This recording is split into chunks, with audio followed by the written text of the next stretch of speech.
There was a man named Elkanah who lived in Ramah in the region of Zuph in the hill country of Ephraim. He was the son of Jeroham, son of Elihu, son of Tohu, son of Zuph of Ephraim. Elkanah had two wives, Hannah and Peninnah. Peninnah had children, but Hannah did not. Each year, Elkanah would travel to Shiloh to worship and sacrifice to the Lord of heaven's armies at the tabernacle.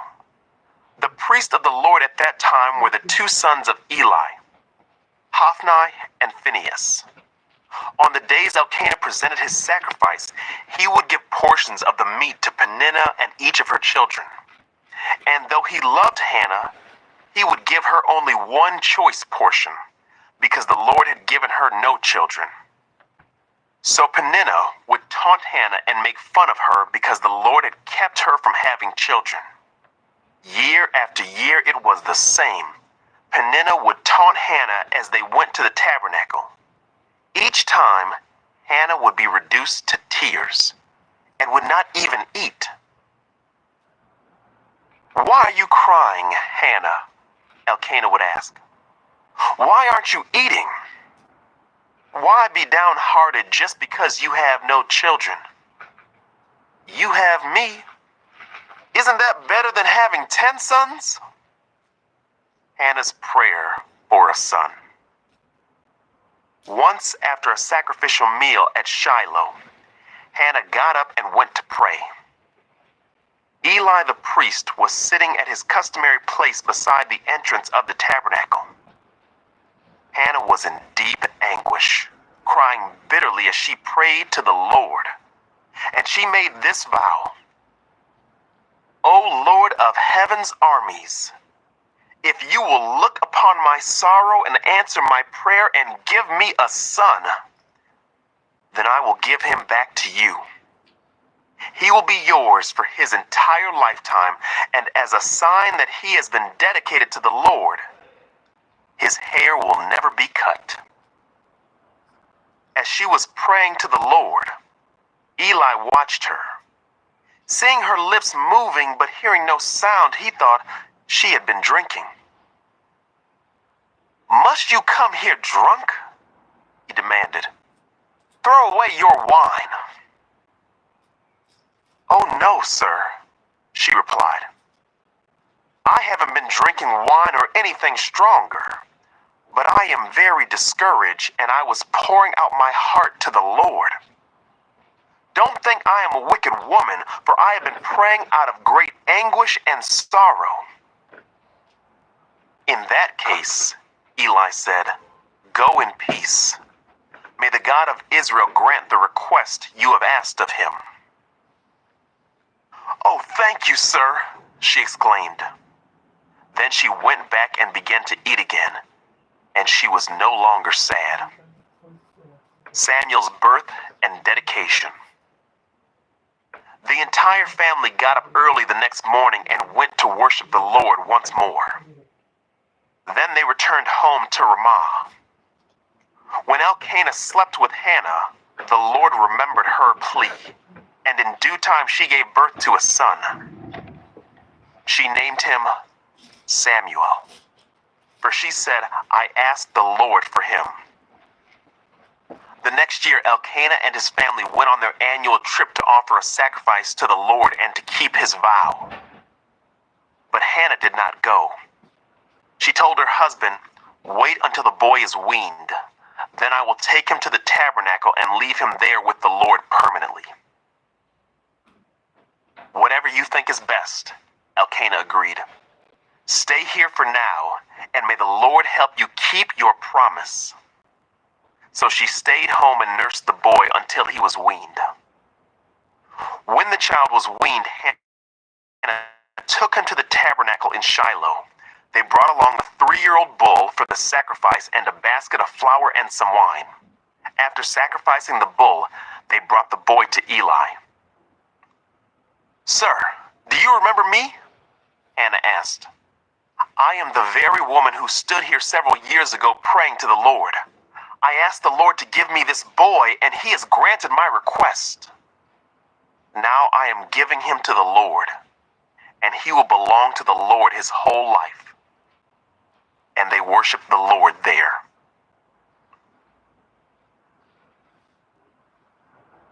Two, Hannah's prayer of praise. Then Hannah prayed, "My heart rejoices in the Lord. The Lord has made me strong. Now I have an answer for my enemies. I rejoice because you rescued me.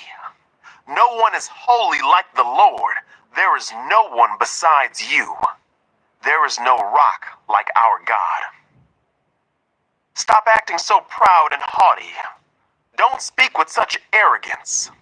For the Lord is a God who knows what you have done. He will judge your actions. The bow of the mighty is now broken, and those who stumbled are now strong. Those who were well fed are now starving, and those who are starving are now full. The childless woman now has 7 children, and the woman with many children wastes away. The Lord gives both death and life. He brings some down to the grave, but raises others up. The Lord makes some poor and others rich. He brings some down and lifts others up. He lifts the poor from the dust and the needy from the garbage dump. He sets them among princes, placing them in seats of honor. For all the earth is the Lord's, and he has set the world in order. He will protect his faithful ones, but the wicked will disappear in darkness. No one will succeed by strength alone. Those who fight against the Lord will be shattered. He thunders against them from heaven. The Lord judges throughout the earth. He gives power to his king. He increases the strength of his anointed one. Then Elkanah returned home to Ramah without Samuel, and the boy served the Lord by assisting Eli the priest. Eli's wicked sons. Now the sons of Eli were scoundrels, who had no respect for the Lord or for their duties as priests. Whenever anyone offered a sacrifice, Eli's sons would send over a servant with a 3-pronged fork. While the meat of the sacrificed animal was still boiling, the servant would stick the fork into the pot and demand that whatever it brought up be given to Eli's sons. All the Israelites who came to worship at Shiloh were treated this way. Sometimes the servant would come even before the animal's fat had been burned on the altar. He would demand raw meat before it had been boiled so that it could be used for roasting. The man offering the sacrifice might reply, "Take as much as you want, but the fat must be burned first." Then the servant would demand, "No, give it to me now or I'll take it by force." So the sin of these young men was very serious in the Lord's sight, for they treated the Lord's offerings with contempt. But Samuel, though he was only a boy, served the Lord. He wore a linen garment like that of a priest. Each year, his mother made a small coat for him and brought it to him when she came with her husband for the sacrifice.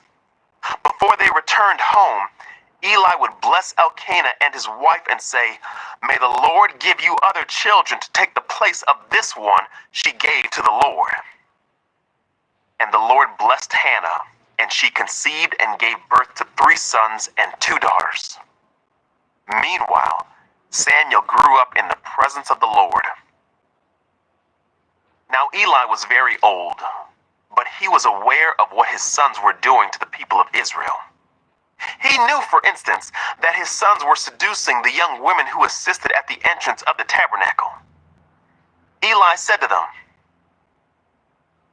"I have been hearing reports from all the people about the wicked things you are doing. Why do you keep sinning? You must stop, my sons. The reports I hear among the Lord's people are not good. If someone sins against another person, God can mediate for the guilty party. But if someone sins against the Lord, who can intercede?" But Eli's sons wouldn't listen to their father, for the Lord was already planning to put them to death. Meanwhile, the boy Samuel grew taller and grew in favor with the Lord and with the people.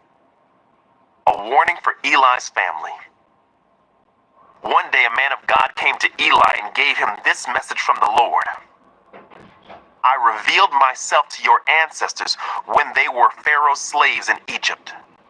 I chose your ancestor Aaron from among all the tribes of Israel to be my priest, to offer sacrifices on my altar, to burn incense, and to wear the priestly vest as he served me. And I assign the sacrificial offerings to you priests. So why do you scorn my sacrifices and offerings? Why do you give your sons more honor than you give me? For you and they have become fat from the best offerings of my people Israel. Therefore, the Lord, the God of Israel, says, I promised that your branch of the tribe of Levi would always be my priest.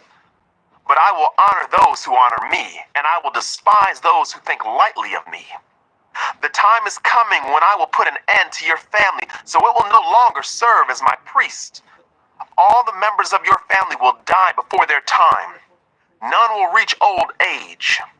You will watch with envy as I pour out prosperity on the people of Israel. But no members of your family will ever live out their days. The few not cut off from serving at my altar will survive, but only so their eyes can go blind and their hearts break, and their children will die a violent death. And to prove that what I have said will come true, I will cause your two sons, Hophni and Phinehas, to die on the same day. Then I will raise up a faithful priest who will serve me and do what I desire. I will establish his family, and they will be priests to my anointed kings forever. Then all your surviving family will bow before him, begging for money and food. Please, they will say, give us jobs among the priests so we will have enough to eat. 3. The Lord speaks to Samuel. Meanwhile, the boy Samuel served the Lord by assisting Eli. Now in those days, messages from the Lord were very rare, and visions were quite uncommon. One night Eli, who was almost blind by now, had gone to bed. The lamp of God had not yet gone out, and Samuel was sleeping in the tabernacle near the ark of God. Suddenly, the Lord called out, Samuel. Yes, Samuel replied. What is it? He got up and ran to Eli. Here I am. Did you call me? I didn't call you, Eli replied. Go back to bed. So he did. Then the Lord called out again, Samuel. Again, Samuel got up and went to Eli. Here I am. Did you call me? I didn't call you, my son, Eli said. Go back to bed. Samuel did not yet know the Lord because he had never had a message from the Lord before. So the Lord called a third time, and once more Samuel got up and went to Eli. Here I am. Did you call me? Then Eli realized it was the Lord who was calling the boy. So he said to Samuel, Go and lie down again, and if someone calls again, say, Speak, Lord. Your servant is listening. So Samuel went back to bed, and the Lord came and called as before, Samuel, Samuel. And Samuel replied, Speak, your servant is listening. Then the Lord said to Samuel, I am about to do a shocking thing in Israel.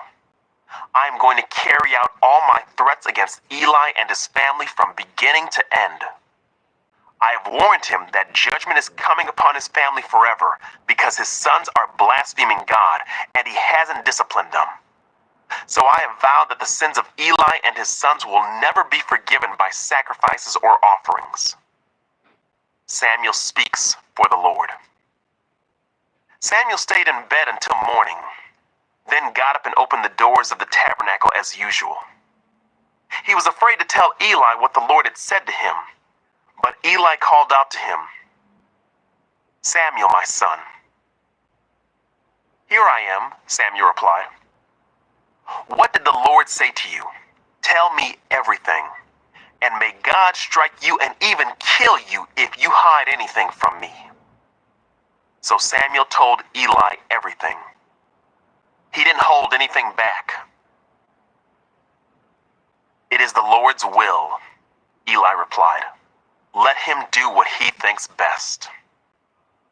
As Samuel grew up, the Lord was with him, and everything Samuel said proved to be reliable. And all Israel from Dan in the north to Beersheba in the south knew that Samuel was confirmed as a prophet of the Lord. The Lord continued to appear at Shiloh and gave messages to Samuel there at the tabernacle. And Samuel's words went out to all the people of Israel. 4. The Philistines capture the ark. At that time, Israel was at war with the Philistines. The Israelite army was camped near Ebenezer, and the Philistines were at Aphek. The Philistines attacked and defeated the army of Israel, killing 4,000 men. After the battle was over, the troops retreated to their camp, and the elders of Israel asked, "Why did the Lord allow us to be defeated by the Philistines?" Then they said, "Let's bring the Ark of the Covenant of the Lord from Shiloh. If we carry it into battle with us, it will save us from our enemies." So they sent men to Shiloh to bring the Ark of the Covenant of the Lord of Heaven's armies, who is enthroned between the cherubim. Hophni and Phinehas, the sons of Eli, were also there with the Ark of the Covenant of God. When all the Israelites saw the Ark of the Covenant of the Lord coming into the camp, their shout of joy was so loud it made the ground shake. "What's going on?" the Philistines asked. "What's all the shouting about in the Hebrew camp?" When they were told it was because the Ark of the Lord had arrived, they panicked. "The gods have come into their camp," they cried. "This is a disaster. We have never had to face anything like this before. Help! Who can save us from these mighty gods of Israel? They are the same gods who destroyed the Egyptians with plagues when Israel was in the wilderness. Fight as never before, Philistines. If you don't, we will become the Hebrew slaves just as they have been ours. Stand up like men and fight." So the Philistines fought desperately, and Israel was defeated again. The slaughter was great. 30,000 Israelite soldiers died that day. The survivors turned and fled to their tents. The Ark of God was captured, and Hophni and Phinehas, the two sons of Eli, were killed. The death of Eli. A man from the tribe of Benjamin ran from the battlefield and arrived at Shiloh later that same day. He had torn his clothes and put dust on his head to show his grief. Eli was waiting beside the road to hear the news of the battle, for his heart trembled for the safety of the Ark of God. When the messenger arrived and told what had happened, an outcry resounded throughout the town. "What is all the noise about?" Eli asked. The messenger rushed over to Eli, who was 98 years old and blind. He said to Eli, "I have just come from the battlefield. I was there this very day." "What happened, my son?" Eli demanded. "Israel has been defeated by the Philistines," the messenger replied. "The people have been slaughtered, and your two sons, Hophni and Phinehas, were also killed, and the Ark of God has been captured."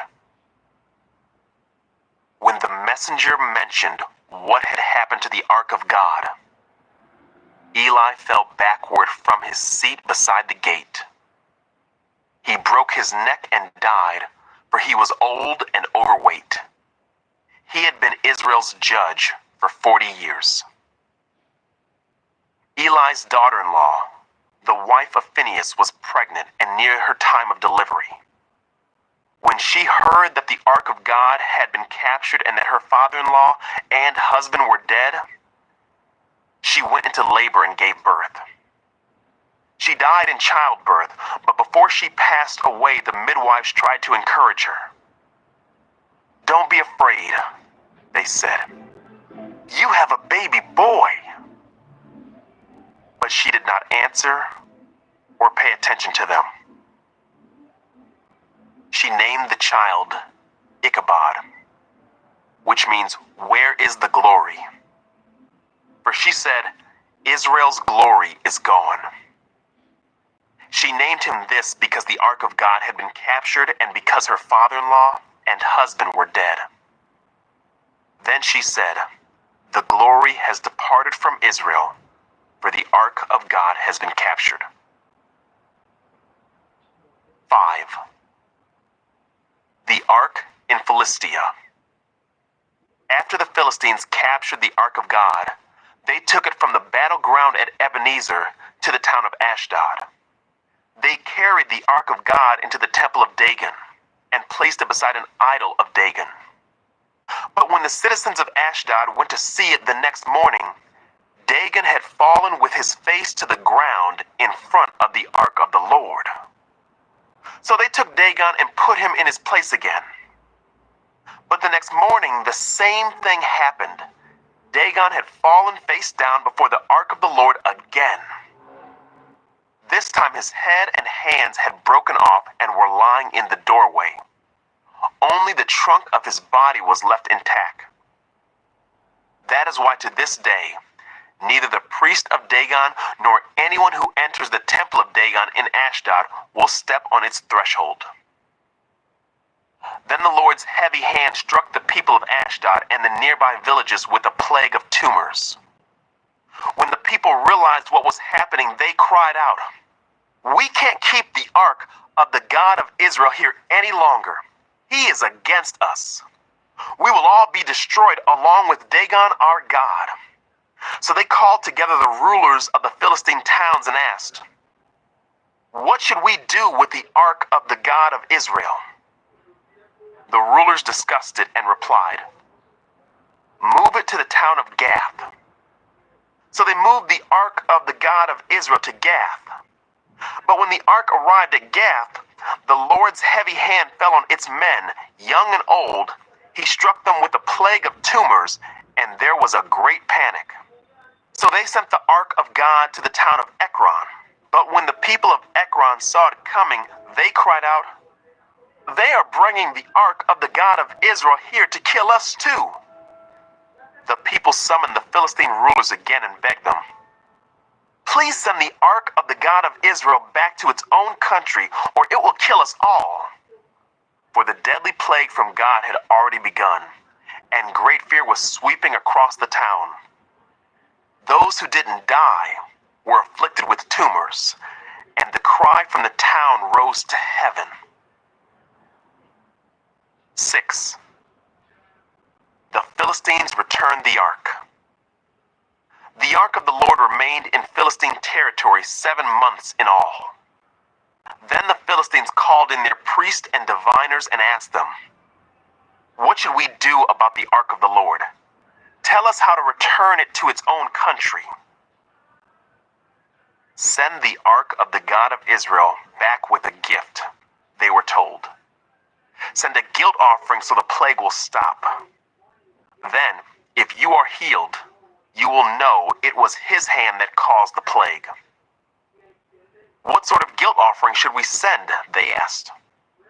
And they were told, "Since the plague has struck both you and your 5 rulers, make 5 gold tumors and 5 gold rats, just like those that have ravaged your land.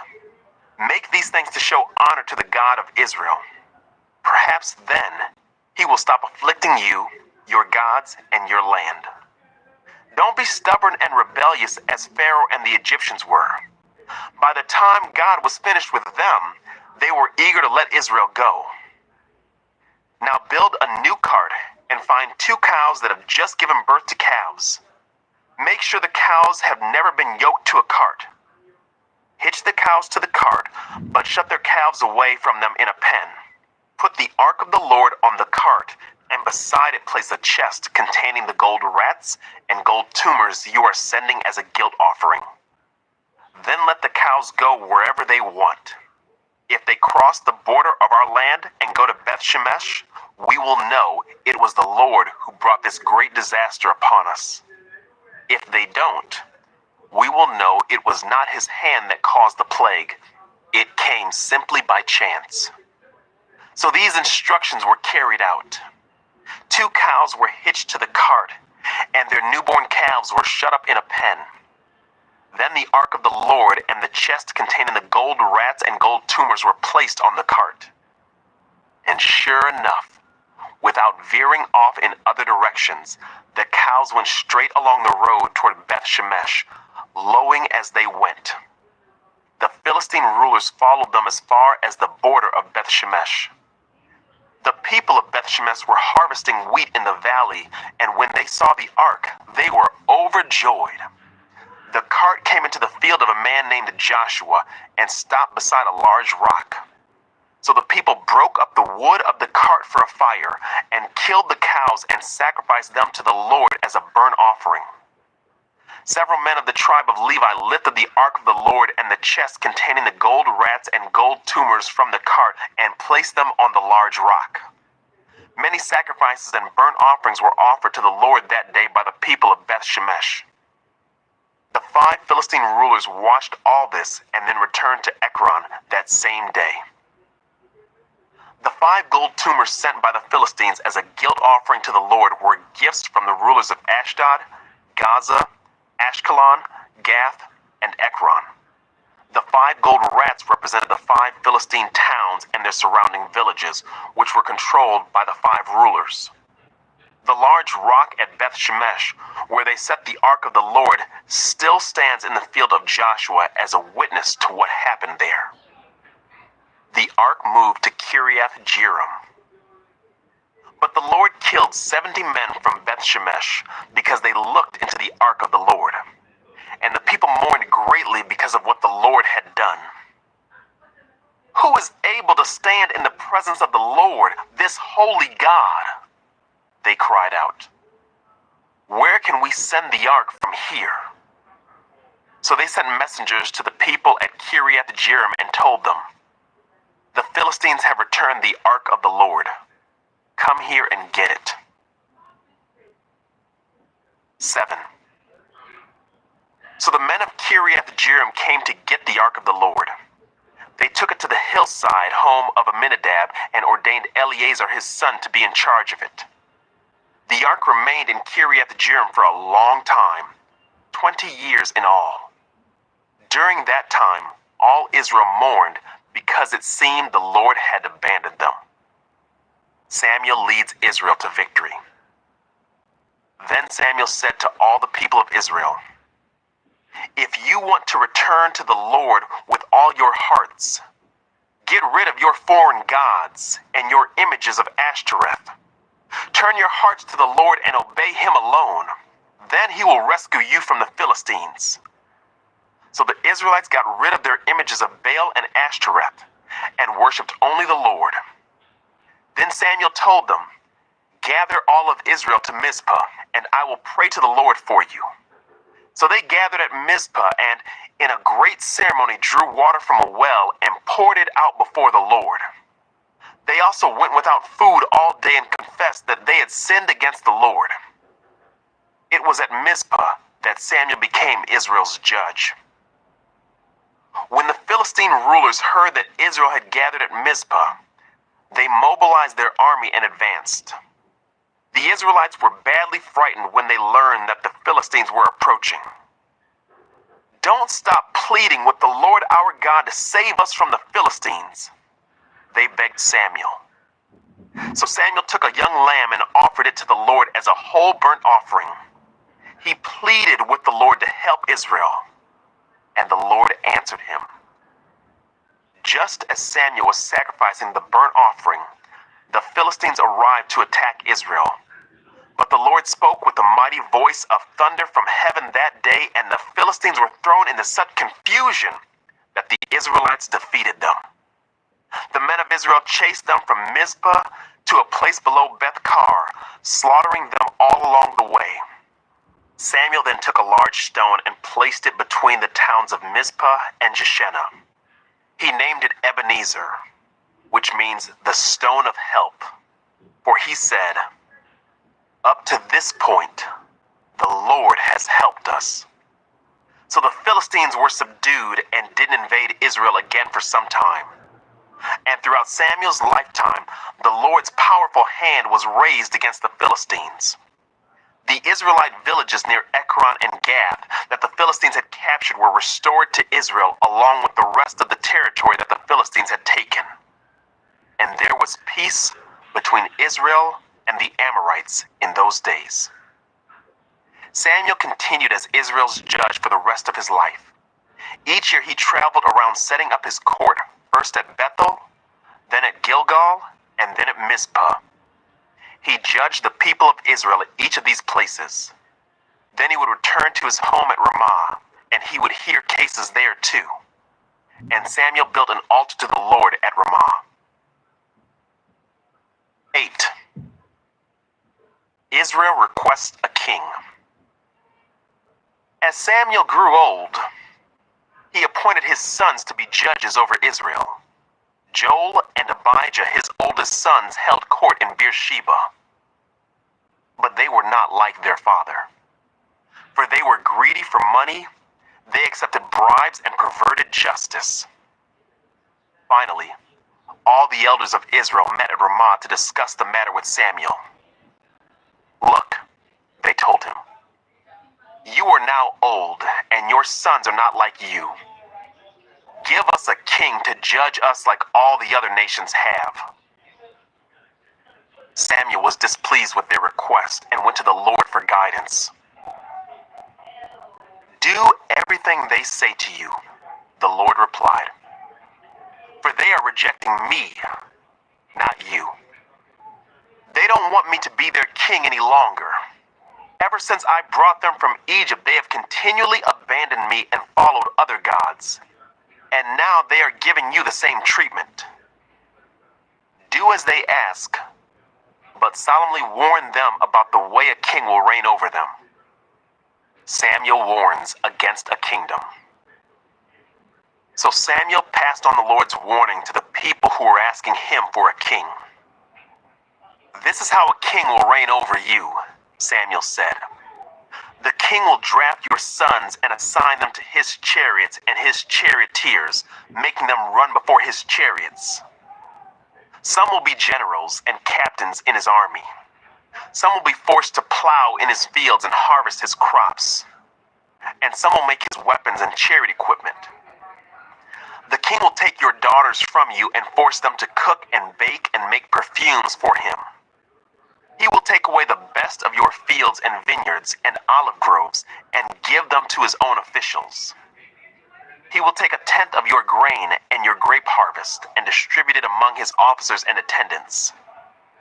He will take your male and female slaves and demand the finest of your cattle and donkeys for his own use. He will demand a tenth of your flocks, and you will be slaves. When that day comes, you will beg for relief from this king you are demanding. But then the Lord will not help you." But the people refused to listen to Samuel's warning. "Even so, we still want a king," they said. "We want to be like the nations around us. Our king will judge us and lead us into battle." So Samuel repeated to the Lord what the people had said. And the Lord replied, "Do as they say, and give them a king." Then Samuel agreed and sent the people home. 9. Saul meets Samuel. There was a wealthy, influential man named Kish from the tribe of Benjamin. He was the son of Abiel, son of Zeror, son of Bechorath, son of Aphiah, of the tribe of Benjamin. His son Saul was the most handsome man in Israel, head and shoulders taller than anyone else in the land. One day Kish's donkey strayed away, and he told Saul, "Take a servant with you and go look for the donkeys." So Saul took one of the servants and traveled through the hill country of Ephraim, the land of Shalisha, the Shalem area, and the entire land of Benjamin. But they couldn't find the donkeys anywhere. Finally, they entered the region of Zuph, and Saul said to his servant, "Let's go home. By now my father will be more worried about us than about the donkeys." But the servant said, "I've just thought of something. There is a man of God who lives here in this town. He is held in high honor by all the people because everything he says comes true. Let's go find him. Perhaps he can tell us which way to go." "But we don't have anything to offer him," Saul replied. "Even our food is gone, and we don't have a thing to give him." "Well," the servant said, "I have one small silver piece. We can at least offer it to the man of God and see what happens." In those days, if people wanted a message from God, they would say, "Let's go and ask the seer," for prophets used to be called seers. "All right," Saul agreed. "Let's try it." So they started into the town where the man of God lived. As they were climbing the hill to the town, they met some young women coming out to draw water. So Saul and his servant asked, "Is the seer here today?" "Yes," they replied. "Stay right on this road. He is at the town gates. He has just arrived to take part in a public sacrifice up at the place of worship. Hurry and catch him before he goes up there to eat. The guest won't begin eating until he arrives to bless the food." So they entered the town, and as they passed through the gates, Samuel was coming out toward them to go up to the place of worship. Now the Lord had told Samuel the previous day, "About this time tomorrow, I will send you a man from the land of Benjamin. Anoint him to be the leader of my people Israel. He will rescue them from the Philistines, for I have looked down on my people in mercy and have heard their cry." When Samuel saw Saul, the Lord said, "That's the man I told you about. He will rule my people." Just then, Saul approached Samuel at the gateway and asked, "Can you please tell me where the seer's house is?" "I am the seer," Samuel replied. "Go up to the place of worship ahead of me. We will eat there together, and in the morning I'll tell you what you want to know and send you on your way. And don't worry about those donkeys that were lost 3 days ago, for they have been found, and I am here to tell you that you and your family are the focus of all Israel's hopes." Saul replied, "But I'm only from the tribe of Benjamin, the smallest tribe in Israel, and my family is the least important of all the families of that tribe. Why are you talking like this to me?" Then Samuel brought Saul and his servant into the hall and placed them at the head of the table, honoring them above the 30 special guests. Samuel then instructed the cook to bring Saul the finest cut of meat, the piece that had been set aside for the guest of honor. So the cook brought in the meat and placed it before Saul. "Go ahead and eat it," Samuel said. "I was saving it for you even before I invited these others." So Saul ate with Samuel that day. When they came down from the place of worship and returned to town, Samuel took Saul up to the roof of the house and prepared a bed for him there. At daybreak the next morning, Samuel called to Saul, "Get up. It's time you were on your way." So Saul got ready, and he and Samuel left the house together. When they reached the edge of town, Samuel told Saul to send his servant on ahead. After the servant was gone, Samuel said, "Stay here." for I have received a special message for you from God. 10. Samuel anoints Saul as king.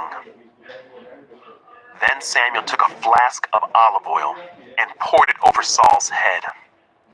He kissed Saul and said, I am doing this because the Lord has appointed you to be the ruler over Israel, his special possession. When you leave me today, you will see two men beside Rachel's tomb at Zelzah on the border of Benjamin. They will tell you that the donkeys have been found and that your father has stopped worrying about them and is now worried about you. He is asking, have you seen my son? When you get to the oak of Tabor, you will see three men coming toward you who are on their way to worship God at Bethel. One will be bringing 3 young goats. Another will have 3 loaves of bread. And the third will be carrying a wineskin full of wine. They will greet you and offer you 2 of the loaves which you are to accept. When you arrive at Gibeah of God, where the garrison of the Philistines is located, you will meet a band of prophets coming down from the place of worship. They will be playing a harp, a tambourine, a flute, and a lyre, and they will be prophesying. At that time, the Spirit of the Lord will come powerfully upon you, and you will prophesy with them. You will be changed into a different person. After these signs take place, do what must be done, for God is with you. Then go down to Gilgal ahead of me. I will join you there to sacrifice burnt offerings and peace offerings. You must wait for 7 days until I arrive and give you further instructions. Samuel's signs are fulfilled. As Saul turned and started to leave, God gave him a new heart, and all Samuel's signs were fulfilled that day. When Saul and his servant arrived at Gibeah, they saw a group of prophets coming toward them. Then the Spirit of God came powerfully upon Saul, and he too began to prophesy. When those who knew Saul heard about it, they exclaimed, "What? Is even Saul a prophet? How did the son of Kish become a prophet?" And one of those standing there said, "Can anyone become a prophet no matter who his father is?" So that is the origin of the saying, "Is even Saul a prophet?" When Saul had finished prophesying, he went up to the place of worship. "Where have you been?" Saul's uncle asked him and his servant. "We were looking for the donkeys," Saul replied, "but we couldn't find them, so we went to Samuel to ask him where they were." "Oh? And what did he say?" his uncle asked. "He told us that the donkeys had already been found," Saul replied. But Saul didn't tell his uncle what Samuel said about the kingdom. Saul is acclaimed king. Later, Samuel called all the people of Israel to meet before the Lord at Mizpah. And he said, "This is what the Lord, the God of Israel, has declared. I brought you from Egypt and rescued you from the Egyptians and from all of the nations that were oppressing you. But though I have rescued you from your misery and distress, you have rejected your God today and have said, 'No, we want a king instead.' Now therefore, present yourselves before the Lord by tribes and clans." So Samuel brought all the tribes of Israel before the Lord, and the tribe of Benjamin was chosen by lot. Then he brought each family of the tribe of Benjamin before the Lord, and the family of the Matrites was chosen. And finally Saul, son of Kish, was chosen from among them. But when they looked for him, he had disappeared. So they asked the Lord, "Where is he?" And the Lord replied, "He is hiding among the baggage." So they found him and brought him out, and he stood head and shoulders above anyone else. Then Samuel said to all the people, "This is the man the Lord has chosen as your king. No one in all Israel is like him." And all the people shouted, "Long live the king." Then Samuel told the people what the rights and duties of a king were. He wrote them down on a scroll and placed it before the Lord. Then Samuel sent the people home again. When Saul returned to his home at Gibeah, a group of men whose hearts God had touched went with him. But there were some scoundrels who complained, "How can this man save us?" And they scorned him and refused to bring him gifts. But Saul ignored them. Nahash, king of the Ammonites, had been grievously oppressing the people of Gad and Reuben who lived east of the Jordan River. He gouged out the right eye of each of the Israelites living there, and he didn't allow anyone to come and rescue them. In fact, of all the Israelites east of the Jordan, there wasn't a single one whose right eye Nahash had not gouged out. But there were 7,000 men who had escaped from the Ammonites, and they had settled in Jabesh Gilead. 11. Saul defeats the Ammonites. About a month later, King Nahash of Ammon led his army against the Israelite town of Jabesh Gilead. But all the citizens of Jabesh asked for peace. "Make a treaty with us, and we will be your servants," they pleaded. "All right," Nahash said, "but only on one condition. I will gouge out the right eye of every one of you as a disgrace to all Israel."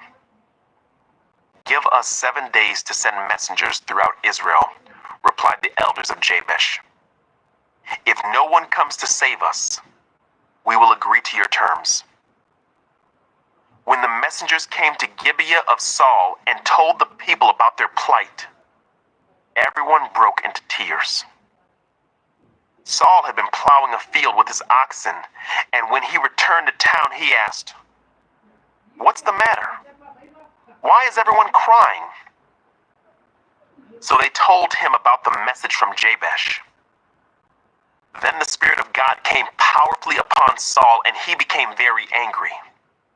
He took 2 oxen and cut them into pieces and sent the messengers to carry them throughout Israel with this message: "This is what will happen to the oxen of anyone who refuses to follow Saul and Samuel into battle." And the Lord made the people afraid of Saul's anger, and all of them came out together as one. When Saul mobilized them at Bezek, he found that there were 300,000 men from Israel and 30,000 men from Judah. So Saul sent the messengers back to Jabesh Gilead to say, "We will rescue you by noontime tomorrow." There was great joy throughout the town when that message arrived. The men of Jabesh then told their enemies, "Tomorrow we will come out to you, and you can do to us whatever you wish." But before dawn the next morning, Saul arrived. Having divided his army into 3 detachments, he launched a surprise attack against the Ammonites and slaughtered them the whole morning. The remnant of their army was so badly scattered that no 2 of them were left together. Then the people exclaimed to Samuel, "Now where are those men who said, 'Why should Saul rule over us?' Bring them here and we will kill them." But Saul replied, "No one will be executed today, for today the Lord has rescued Israel." Then Samuel said to the people, "Come, let us all go to Gilgal to renew the kingdom." So they all went to Gilgal, and in a solemn ceremony before the Lord, they made Saul king. Then they offered peace offerings to the Lord, and Saul and all the Israelites were filled with joy. 12.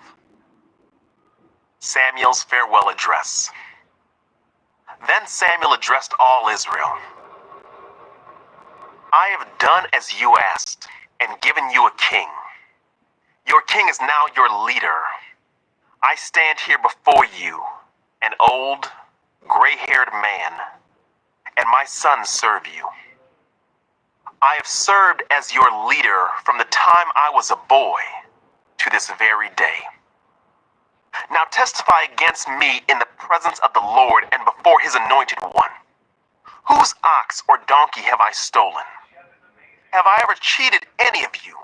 Have I ever oppressed you? Have I ever taken a bribe and perverted justice? Tell me and I will make right whatever I have done wrong. No, they replied. You have never cheated or oppressed us, and you have never taken even a single bribe. The Lord and his anointed one are my witnesses today, Samuel declared, that my hands are clean. Yes, he is a witness, they replied. It was the Lord who appointed Moses and Aaron, Samuel continued. He brought your ancestors out of the land of Egypt. Now stand here quietly before the Lord as I remind you of all the great things the Lord has done for you and your ancestors. When the Israelites were in Egypt and cried out to the Lord, he sent Moses and Aaron to rescue them from Egypt and to bring them into this land. But the people soon forgot about the Lord their God, so he handed them over to Sisera, the commander of Hazor's army, and also to the Philistines and to the king of Moab, who fought against them. Then they cried to the Lord again and confessed, "We have sinned by turning away from the Lord and worshiping the images of Baal and Ashtoreth. But we will worship you and you alone if you will rescue us from our enemies." Then the Lord sent Gideon, Bedan, Jephthah, and Samuel to save you, and you lived in safety. But when you were afraid of Nahash, the king of Ammon, you came to me and said that you wanted a king to reign over you, even though the Lord your God was already your king. All right, here is the king you have chosen. You asked for him, and the Lord has granted your request.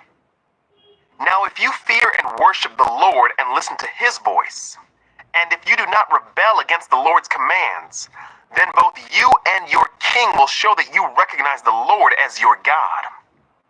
But if you rebel against the Lord's commands and refuse to listen to him, then his hand will be as heavy upon you as it was upon your ancestors.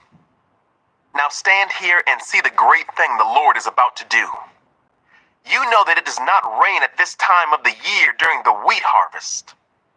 I will ask the Lord to send thunder and rain today. Then you will realize how wicked you have been in asking the Lord for a king.